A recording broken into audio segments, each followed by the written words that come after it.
I live here. Well, not here. More like here. Atlanta, home of the fastest growing music and entertainment industry in the world. But that's just the headline, the sky view. The nuts and bolts that make that industry live here, with me. No, closer. A little closer. Here. The local neighborhoods and communities of Atlanta are what really give rise to this fast-growing and widely diverse industry. So I want you to take a look real quick. See that White House right there? That is a recording studio.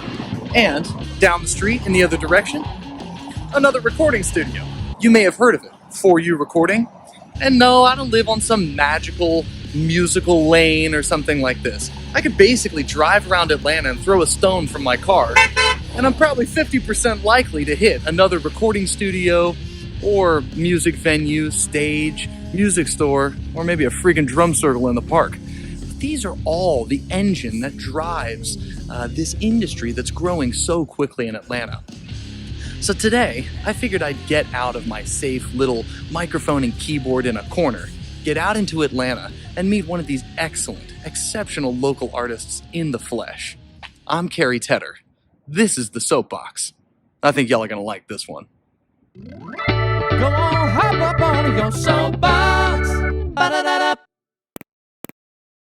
This is Parker Wierling. He's one of those amazing local artists I was talking about. He and his band just finished their EP, and I like it. So I wanted to meet up with him, have a little lunch or something, and hear his perspective on this city, his music, and maybe we can get closer to understanding what makes the Atlanta music scene what it is. Lucky for us, right around the corner from where I live, there is an amazing little place we call the Chattahoochee Food Works. I mean, food markets and eateries from all over the world, craft beer, expensive shops, just to make sure we know who is allowed here and who is not.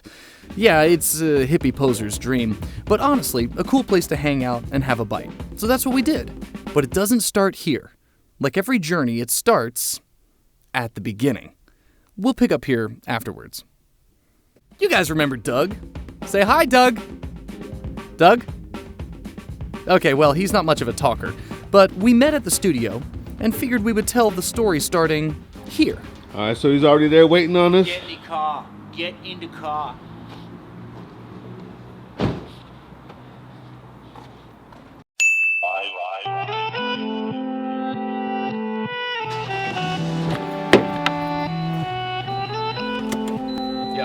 Let the journey begin. So, Parker's EP, It's So You, came out last fall, I want to say, or maybe it was summer. But I've been listening to it. It's great. I think it's really good music. It reminds me of a number of sort of, you can hear his influences. Mm-hmm. I think he's got an Elvis Costello vibe. Look at this. This is they put these huge apartment numbers in. Here it is. And we're going to the works, Chattahoochee Food Works, in what they're calling the Upper West Side, or I guess some people call it that. But yeah, I love living over here. And there's a lot of growth, a lot of things are happening, and a lot of these industrial spots are being turned into things like breweries or recording studios or Topgolf. You know, I'm not one for Topgolf. You won't find me on a freaking golf course. But I know a lot of people love it. We got a couple of these places where you drink and throw axes. Why are people throwing axes? While drinking. While drinking, you know what I'm saying? It just seems like the wrong combination. Yeah. Moving here from New York, I was kind of like, what kind of city is this? I grew up here, and then I spent some time away, about 16 years in New York. Right. And so now that I'm back, Atlanta has grown so much, and there's so much to do here. It's a lot of fun. But you kind of see the clout Atlanta has, quite frankly, when you go other places and they go, "You're from Atlanta?" Yes, exactly. Whoa! I experienced that in New York when I would say, because I was from Marietta, by the time I was old enough to do anything fun in Atlanta, I left. Yeah. And so then when I was in New York, I wouldn't say, "I'm from Marietta." I would just say, I'm from Atlanta. Right. And I always got that response. I think people were like, "Oh shit, I forgot about Atlanta." And you're like, yeah, Atlanta. And there's some other things. Yeah, sort of like that. So I think we left off here. What do you say we get a beer and get this thing started?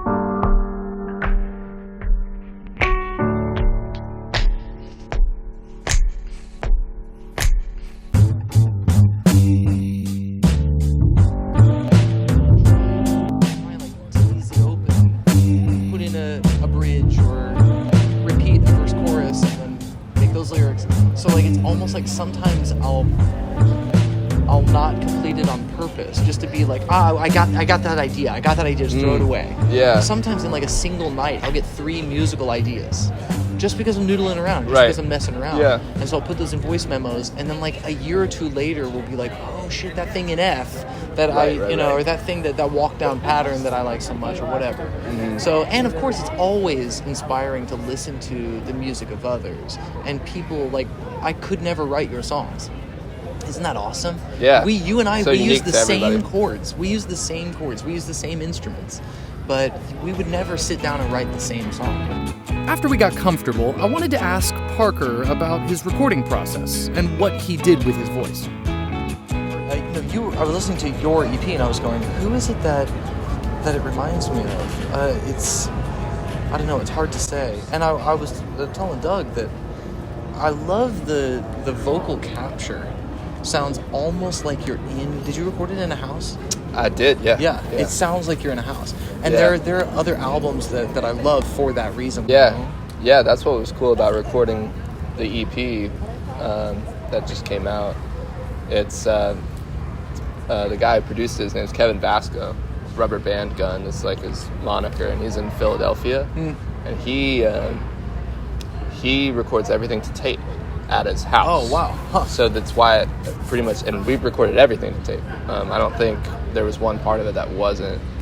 Maybe a couple things, but for the most part, everything was to tape, so it has this warm kind of room tone. And I mean, I don't know how much reverb he really put on it, because we just used whatever natural reverb that was happening in the house, maybe a little bit. But It sounds to me almost like the instruments are a little forward, which I yeah. kind of like, because then you don't have to hear my voice as much. No, because I think it actually folds you in more as an instrument in the band. You know what I'm saying? Yeah. So it's almost like, usually I guess we focus, or at least when I listen, I focus on like the singer's melody and the lyrics, because they're the front man.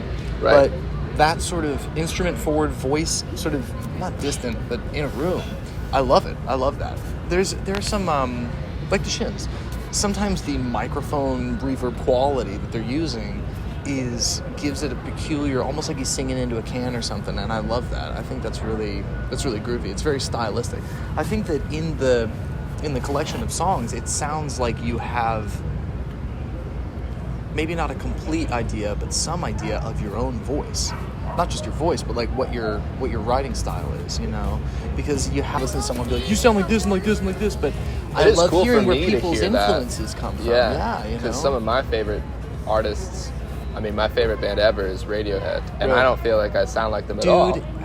I mean, I'd love to, but Radiohead. you can't stand No, I don't like We're not friends Radiohead. anymore. What in the world? I can't believe you just said this Yeah. live on this interview right now. Dude, well, here's the thing. Cut? And that's when I lost him. But what I really want to know about is the challenges as a musician here, from his perspective. Okay, you live in the metro Atlanta area, or you hang out in Atlanta and you live in Athens, right? Yes. Where yeah. Kishibashi lives.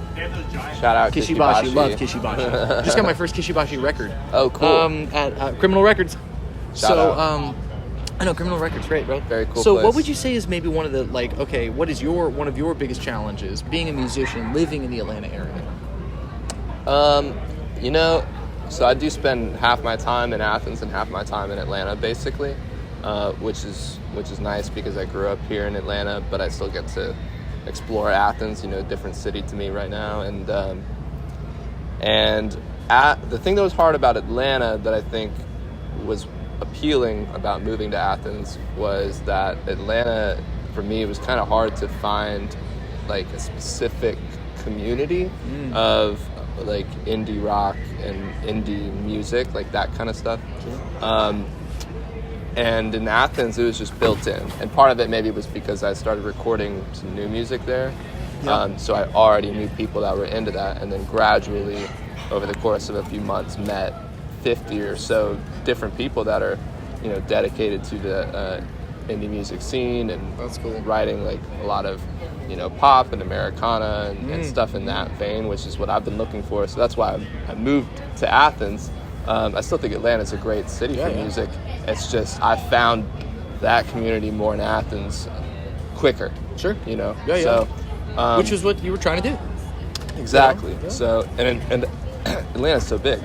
Athens is a little bit more Of course. small and easier to meet people. You know, now every time I go out somewhere in Athens, it's like guaranteed I'll see somebody I know. Man, I cannot believe how nice it is. I was like ready to be bundled up. Freezing? Yeah, All right. I think we're done. I think winter's not coming anymore. I think it's over. It's over. The groundhog saw a shadow or whatever, whichever one. Oh no, I just mean it for the rest of our lives. Well, that too, probably. You're right. As the yeah. water rises. Cheers to our last cheers. winter. Yeah, the or last spring, winter, I don't yeah. know. It's seasons in general. Okay, so what would you say? I don't know. Even in like the making of the album or being a musician, that is maybe one of the easier things you found easier than you were like, oh, that was easier than I thought it was gonna be. Oh, that's a good question. Just in general, like throughout my Yeah, whole time. or like I don't know if I'm trying to think of a good example. Like I'm not saying the guitar, but like when I really started to love playing the guitar, Yeah. how easy practice became because I was like, oh, I'm yeah. invested in it now, and I want to play it rather than thinking I have to play these chords because XYZ. Instead, it became like, oh, instead of watching TV, I'll practice the guitar instead. And when that practice started to take off, I said, That's when it oh, that opened was like up. the ticket. Yeah, it was like the key or something. Yeah. I don't know if this quite answers your question, but this reminds me of kind of what you just said. How once you started getting into it and everything kind of opened up, that's how I feel about playing live. Because I didn't play live for 3 years until... Help me play live, Yeah, because well- I want to play some gigs, and I see your posts of Eddie's Attic Yeah. and these places. What's the other place it's called? I played at Aisle 5. Aisle 5. Yeah. Aisle 5. That was the most fun one. But I hadn't played live in 3 years, like since 2019. And then in September, August 2022, I finally played for the first time in 3 years. So I was really nervous about it.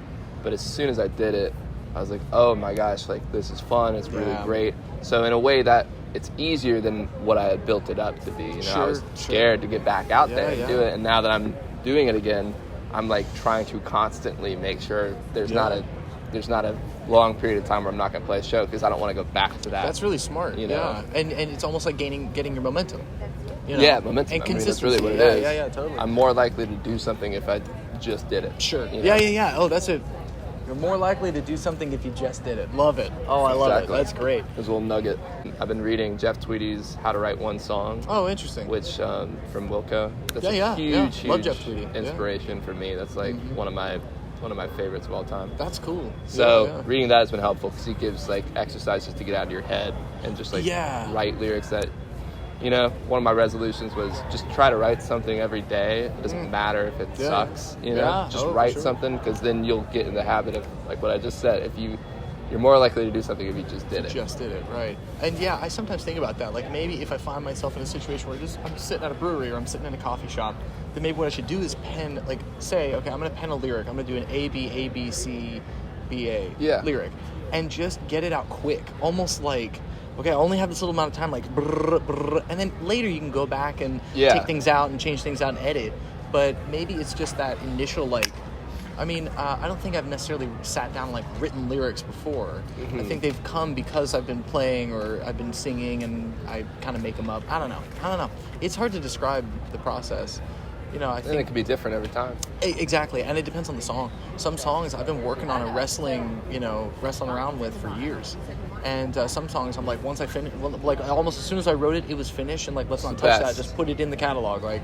Oh, and it's the best. I guess I don't know. There's something I like about going back and back and back and changing things around, and. It is interesting to see how something can grow over the course of, a long time. Yeah. But man, when I start something, Dr. Dre said this. I don't know. It's what the internet said. He said, once I'd like catch that inspiration, I wouldn't let it go until literally I was like exhausted and had to stop, because once you lock into that transmission, whatever thing is happening, who knows how long you're gonna ride that, so you might as well take it as long as you can. And that's what I try to do when I feel like I've started to write something that starts to feel good. I'm like, oh, keep this momentum up, because as soon as I put it down, when I try to come back to it, usually it's not, I don't have the same energy, and that's not always a bad thing, but usually I try to bang it out in a night if I can. Yeah, that sounds like, you're talking about inspiration.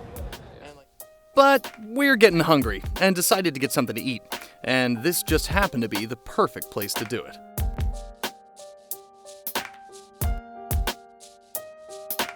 So what I love about the Chattahoochee Food Works is that it's sort of becoming this hub on the west side of Atlanta. There are something like 8 breweries within a half-mile radius of this place. They've got a huge dog park with its own bridge. I mean, all sorts of amazing stuff is starting to crop up here. Apartments, studio spaces.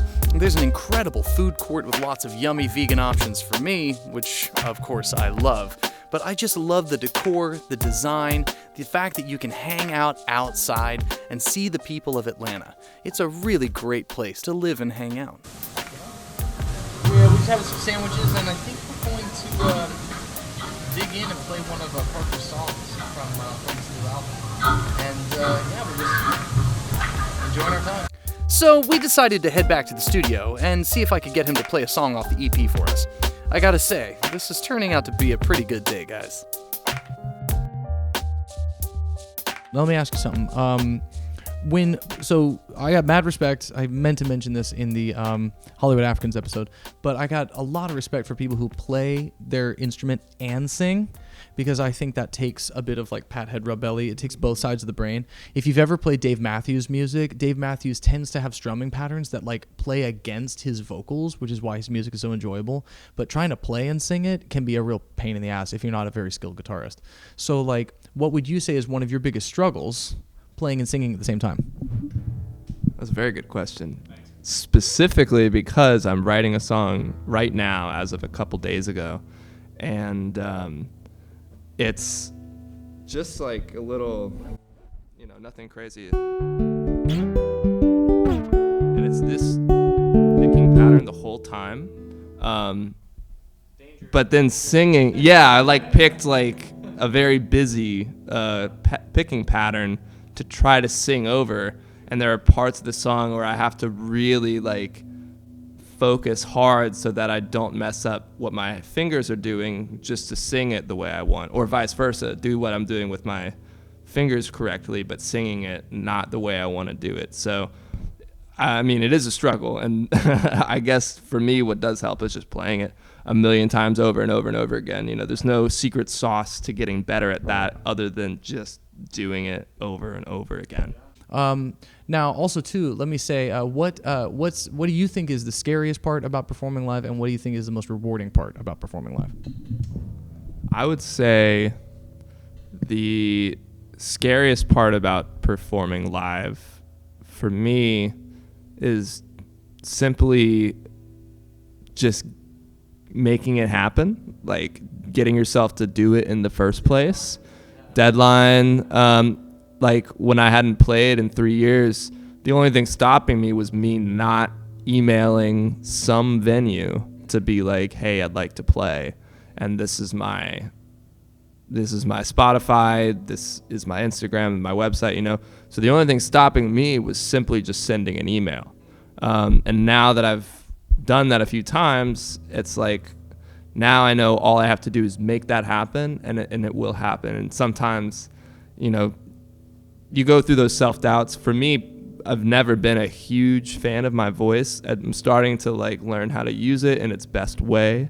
Part of me was frustrated because I don't feel like I have like a particularly great singing voice, but neither does Bob Dylan or Bruce Springsteen. They have great voices, but they're not like...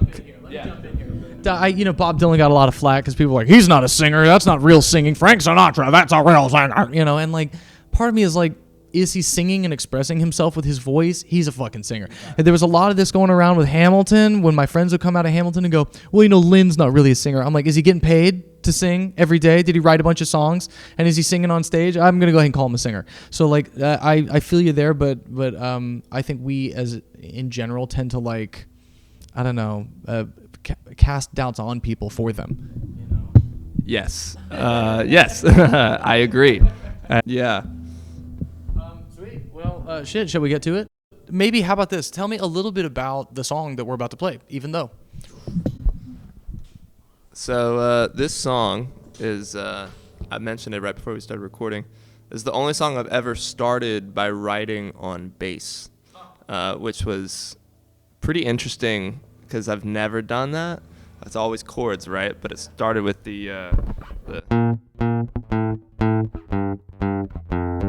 that bass line, and then I just ended up repeating it over and over, and I changed melodies every other rotation maybe of it.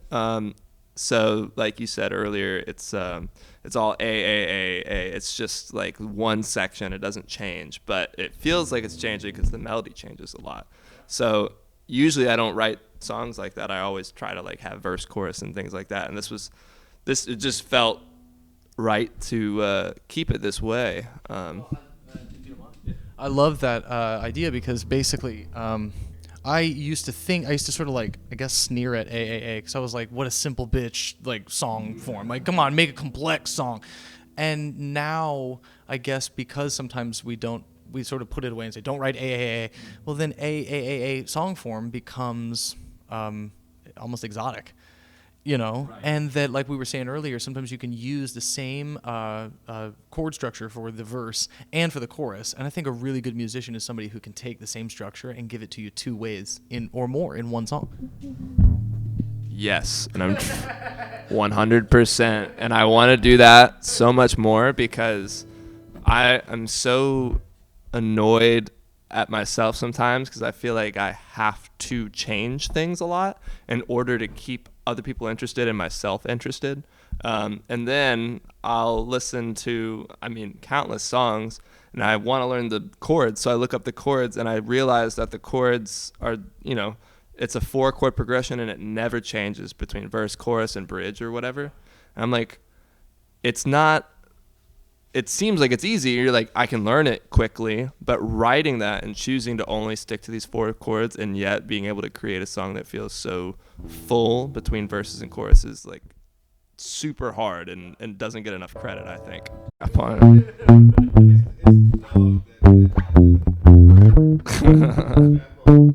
You strapless?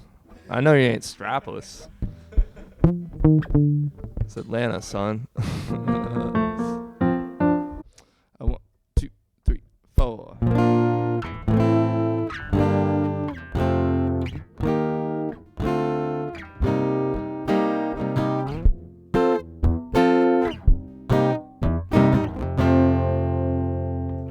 She kissed my lips, then ran away. What more do I need to say? Out of the question and into my heart.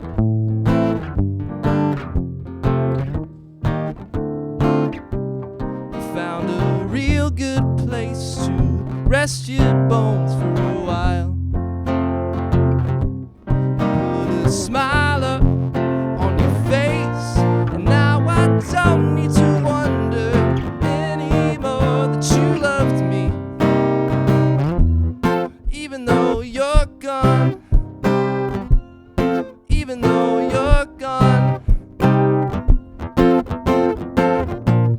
I know I'll never get your taste off of my tongue. Even though you're gone.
go.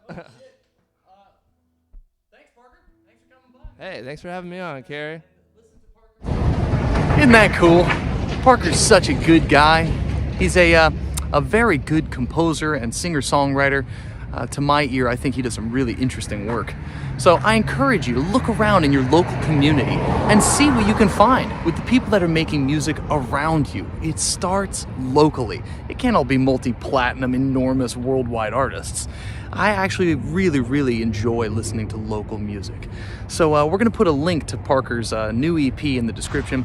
It's called It's So You. Check it out when you get a chance. I think you'll enjoy it. And hey, if you don't like it, tough.